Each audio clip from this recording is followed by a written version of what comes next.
So, affiliate networks, they properly suck, and you really want to think twice about using them. 90% of e-commerce businesses will probably be better off if they just cut the affiliate networks out of their marketing mix. Bold claim, I know, but let me tell you a little bit about it. So, recently I was on a podcast, Retailers Detail. I'll put the link in the show description here, and Jamie asked me about which tactics are kind of not really worth anything. Quick as a flash, me, affiliates, bang. Hadn't actually realised at that point quite how much I despised them, but I figured in the context of a very wide-ranging conversation, I didn't necessarily do justice as to why affiliates are something that really grind my gears. So I thought I'd hop on here now and I'd tell you a little bit about, go into a little bit more detail about why I find them incredibly problematic. However, one thing I did say to Jamie on the podcast was that there are certain situations where they work. So let's cover that first. One of the businesses that I've been involved in that has really had incredibly strong performance from affiliates was in the mobile phone space. But that's kind of fairly unique, and let me explain why. So if you think about how people, and we're talking UK here, I don't know about the rest of the world, but you think about how people typically will buy a mobile phone contract. Quite often what they'll do is they'll go to one of these sites like the ones to find the kind of the best deals, comparison sites, right? Something like a Uswitch or compare the market, whatever it might be. Now, if your journey is starting there, and that is coming back with based on what you've told us, these are the recommended top 10 mobile phone deals that meet your requirements, and you click through and you sign up to the one that you find is best, and that kind of shortcuts the whole sort of research phase and stuff like that. And so for the consumer, that's a really sensible way of discovering kind of something that they need to buy and that they know that they need to acquire. And it's those sites are very, very useful for that purpose. So they're incredibly popular. And that means that your market is kind of there. I'm going to come back to that in a second. So what that means is to get onto these sites, they are effectively affiliate sites, and they will take a percentage of whatever kind of contract gets signed, and it's similar for all sorts of things they do. So insurance, car insurance, house insurance, etc., etc. I use these types of sites all the time for that type of purpose, and I'm sure many of you do as well. Now, those are kind of what I would call kind of classic affiliates, right? And so they are very useful in that they have an audience already, and that they are sending some of their audience to your website. The audience that might be interested in your product or service, they are sending it over, and it's only fair that they say, right, the contract here, the exchange here is that if I am sending customers to you, and that is a very quick and easy way for you to acquire some very, very qualified traffic, then it's only right that you should pay me like a kickback for sending you that traffic, and that kickback comes in the form of commissions. So no problem with that at all. That is a very, very sane use of affiliates. My problem doesn't really stem from that kind of classic use case. And let's just talk a bit more about kind of the classic use case for a little bit, and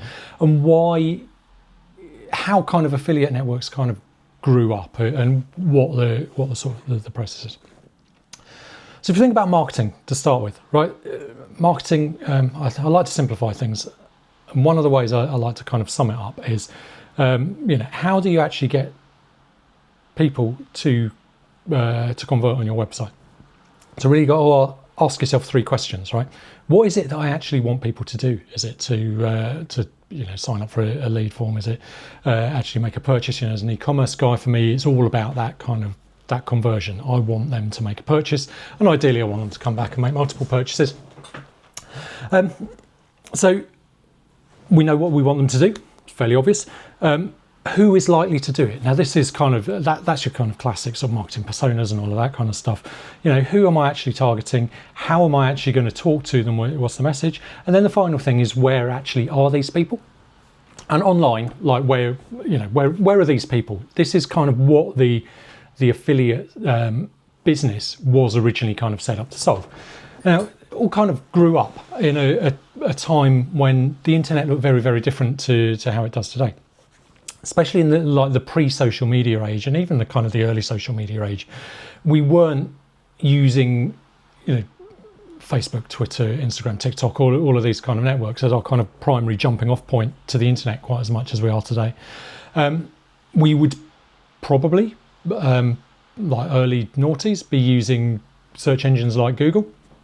And if there were things that interested us that we wanted to research and find out about online and that kind of thing, we would hop onto the search engine.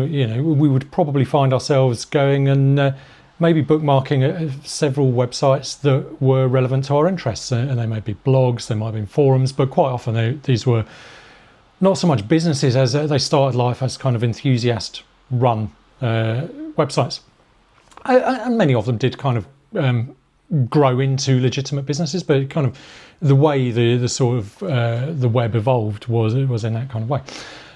And so it became natural that if you are writing a niche website about a topic that you're kind of enthusiastic about, or you're running a forum and you have enthusiasts for a particular topic within that forum, you have the ability and you have a certain amount of influence to be able to nudge your audience towards certain websites, certain retailers, in order to purchase particular kind of products, or to buy from here rather than here, and that kind of thing. And this is really what the kind of the core purpose of affiliates was in the beginning. It was an exchange between, you tell your audience about my e-commerce website, and I will reward you in the form of commissions based on any sales that you generate. And I think that's fair. I think that's a pretty ethical use of kind of the process and all this kind of stuff. Problem is, that's not really how we use the web anymore. Blogs, content sites, we know they're dying, and especially over the last couple of years with like helpful content updates on Google and stuff like that. A lot of these kind of enthusiast sites, there's loads written online about how they're just not seeing the traffic numbers that they used to get anymore. And in particular, the search engine stopped sending traffic to those types of sites quite aggressively over the last couple of years. A lot of previously, nice little businesses that were around kind of enthusiast blogs. We're talking kind of lifestyle businesses, people who were the true enthusiasts, the kind of the lifeblood of that early kind of days of the web. They're just not able to make these websites work anymore, not able to make them profitable, and so they're no longer producing that type of content. Even so, those were not. They had evolved to no longer become the kind of the primary sort of use of affiliate sites or affiliate networks. If you are an e-commerce retailer and the reason you buy into an affiliate network, right, is to find new audience and to generate incremental sales. And the idea is that you have already made highly qualified audiences, and that the people who run these sites or newsletters or whatever it might be, they will put links to your site on those within their content. Those will be tracked through the affiliate network and blah, blah, blah. And you should, in theory, be getting highly qualified traffic, and crucially, you're only actually paying when they convert. You're not paying for the click in the way you would do with PPC. So it's great. I mean, on paper it sounds wonderful, and I can see why retailers are still to this day. They're kind of they're heading towards that direction, and clients of mine very often, they'll have PPC agency, probably SEO, probably someone doing paid social. What's next? Email marketing. They get that sewn up typically in-house, and then they'll start to look at affiliate networks, and I'll have conversations about what are the good affiliate networks to get onto. And we'll always kind of have a conversation about do affiliates make sense for you? For a start, is your product something that there is enough kind of fan enthusiasm about in order to have a critical mass of highly qualified audiences across multiple websites who will be able to send traffic your way? Vast majority of the time, the answer is no. And if the answer is no, then probably you don't want to be getting on the affiliate networks, because what actually happens is if you don't have that type of, let's say, traditional kind of affiliate use case, you'll be disappointed. You'll be paying minimums to the affiliate network. You'll be wondering why you're not getting traffic. What will happen is you'll be speaking to the business development people at the affiliate network, and very quickly they'll be starting to tell you, well, you need to raise your commissions and you need to be offering incentives. And the incentives are essentially, hey, why don't you give your affiliates their own discount vouchers, right? You see where this is going.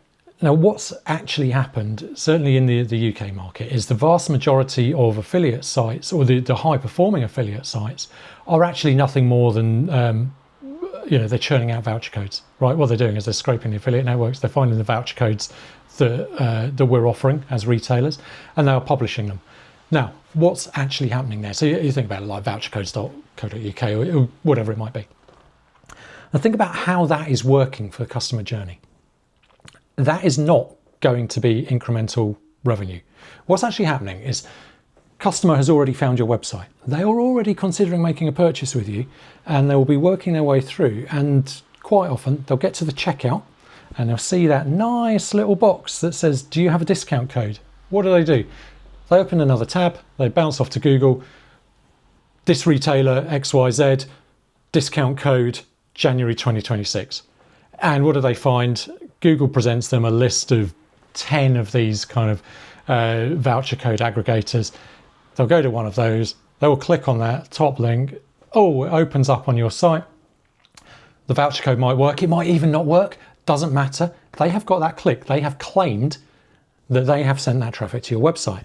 Now, if that customer goes through with a purchase with a discount code that has been provided on this voucher code site, great, they're happy, they've got a discount, they've made their purchase, they've converted. You're sitting there thinking, oh brilliant, I got a sale.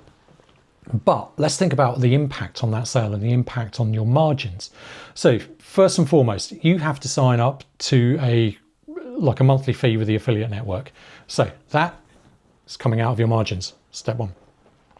You then are having to pay the commission to the affiliate themselves, the ones who sent the click.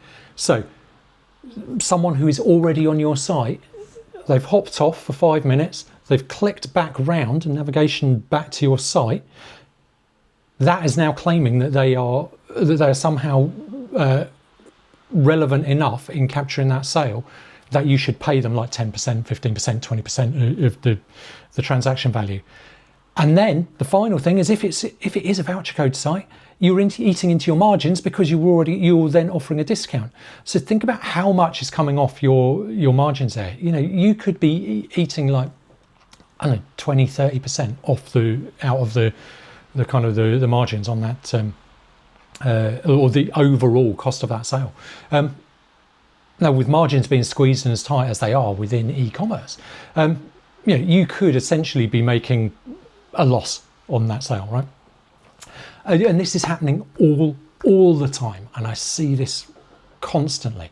And these sketchy tricks, they don't just, they're not just limited to kind of voucher code sites. You can play it a little bit and say, I'm going to get onto the affiliate network, but I'm not going to approve voucher code sites. Great. But if there's not enough else in the affiliate network to make up for that and to actually send a decent amount of traffic to you, then what's happening is you're paying the affiliates their minimums, and you're sitting there going, well, this is a bit shit, not really getting anything. Or you're getting these kind of sketchy little tricks where it's trying to claim that it is generating incremental revenue where it's really not. I'm going to end this with two properly egregious examples that I've seen over the last couple of years. One was a very large UK retailer, and they had there was a certain baseline of revenue that was going out to their affiliate network every month, and that was kind of in the budget, and we kind of knew what it was, and it wasn't a big enough cost to be particularly concerned about it. And because of the nature of the business, they did have a lot of content out there existing about the types of products and services that they were selling, and so it seemed to be like it felt like it was probably washing its face, and it wasn't a big enough cost. It wasn't a high enough priority for us to really kind of look too deeply into it. We just, we carried on paying the few grand a month in affiliate fees, and that was fine. Until one day there was a radical shift, and all of a sudden this same affiliate network with no changes, and as far as we could see, we hadn't really approved many new affiliates or anything like that. Suddenly it's claiming £1 million a month in incremental revenue being generated by their affiliate network. We're like, is there a tracking issue? What's going on? So we got into it. We found that it was continuing to be set up properly, and we got onto the affiliate network themselves, and to their credit, the account manager there was kind of quite helpful.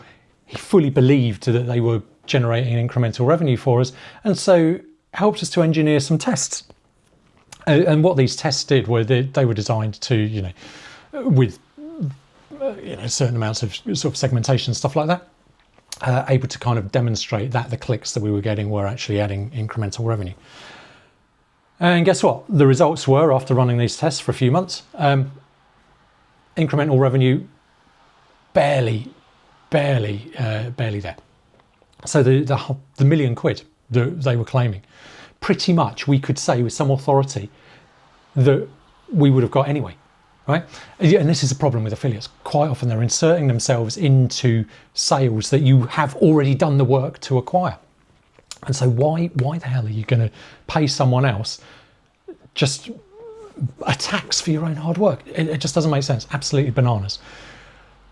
So anyway, where that story ended up was we severed ties with that affiliate network and actually opted to start running our own kind of affiliate program that we had a lot more control over. There were kind of strong use cases for a certain amount of the type of traditional affiliate type activity that I was talking about earlier on.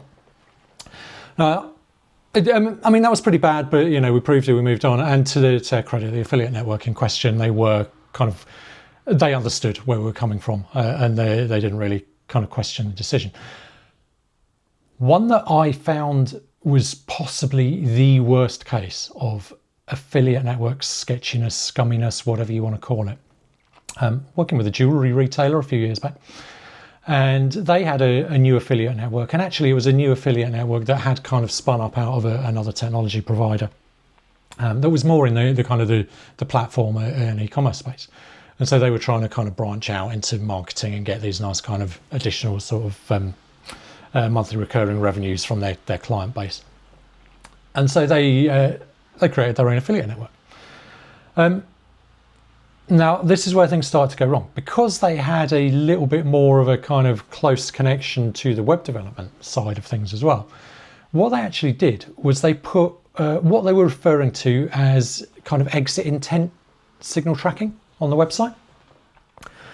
In reality, it turns out what this meant was if you kind of left your mouse idle for like 10 or 15 seconds, it would come up with a pop-up and be like, hey, before you leave, would you like a discount code? People were taking that discount code and they were going through, they were applying that discount and bang, checking out. So pretty much everyone I think it was like 85% of transactions were ultimately then being attributed on the last click basis to this affiliate. So this means like 85% of visitors were pretty much leaving their mouse idle enough to spot this discount code and actually kind of using it and making a purchase. Absolutely insane. Now that is fine. Like if you actually have the margins to be able to give everyone 10% off, and like you publish that discount code and you let it go far and wide, great. And that's, it can be the perma discount can be a thing. We see that with Sports Direct and kind of all the Mike Ashley customer companies. Fine.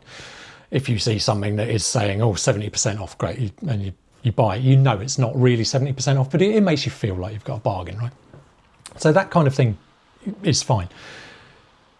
But the problem with this one was that in the act of copying the discount code from this kind of modal, what was actually happening was that was reloading the page, and it was assigning like UTMs, a new kind of a tracking to say that this session was now attributed to the affiliate network. Didn't matter where it come from, PPC, your email list, someone had bookmarked it direct, didn't matter. If they had copied that coupon code, page reloads, this is now an affiliate session. They go through and purchase, bang. This purchase happened because of our affiliate network. Did it fuck, mate? Tell you, I was livid when I found this. You are, talk about kind of taking credit for someone else's hard work. Utterly, utterly shameful. And so, extreme example, I know, and not every affiliate network is going to be exactly like that, but that degree of sketchiness, even on the classic affiliate networks and the kind of the more ethical ones and the bigger name ones, we're talking about your A-wins and your trade doublers and stuff like that, they typically are used a lot by big brands and smaller brands.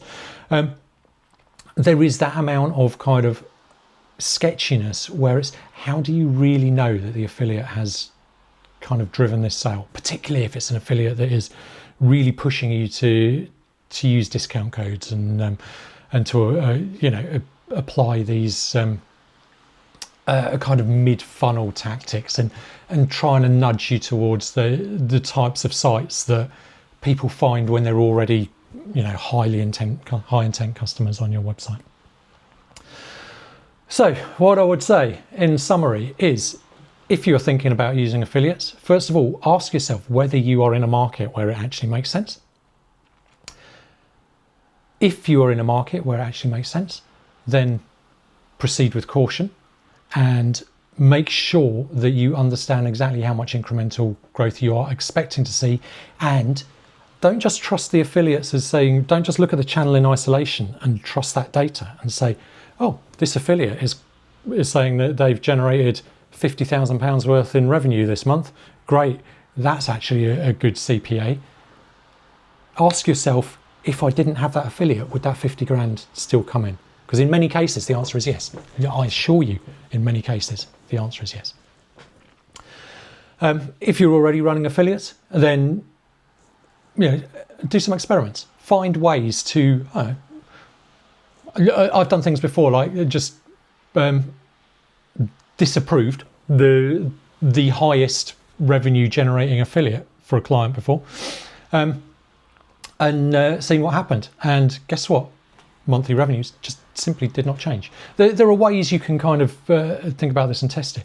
But if your affiliate fees, particularly if they're creeping up, or if they, if you're paying a fair chunk of your revenues, and obviously it's going to be different for different people, but if you're spending a few £1,000s a month or tens of thousands of pounds a month, whatever it is, whatever is kind of an uncomfortable level of spend for you as a retailer, then actually really think closely about whether this is just you're giving that money away for literally zero value. This is my big problem. Now, something else that I said, just to wrap up on the retailer's detail, and Jamie, when I had my little rant about affiliates, which was much more concise than this one, I have to say, I did talk about how I compared the reason affiliates existed to actually, and what you were aiming to get out of affiliates and the way they're kind of sold into you is actually closer to the way we use influencers today, or the way we should use influencers today. And so, because it was time being what it is, and it was a wide-ranging podcast, didn't really delve into that too much. And Jamie kind of summed it up as, so don't use affiliates, use influencers is your advice. Which, it depends, right? And it does depend.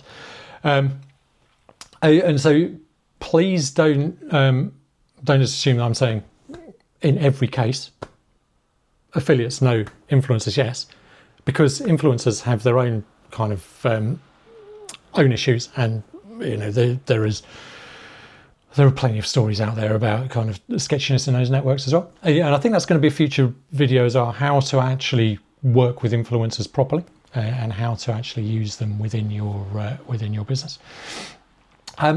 But for now, just the takeaway from this is affiliates, I fucking hate them 90% of the time. 10% of the time, they can be really, really good. And if you aren't sure, then please, colemanmarketing.co.uk, contact form there, reach out to me, ask me questions. I am happy to respond and let you know what you need to be thinking about. Okay, hope you've found this informative. Thanks for listening.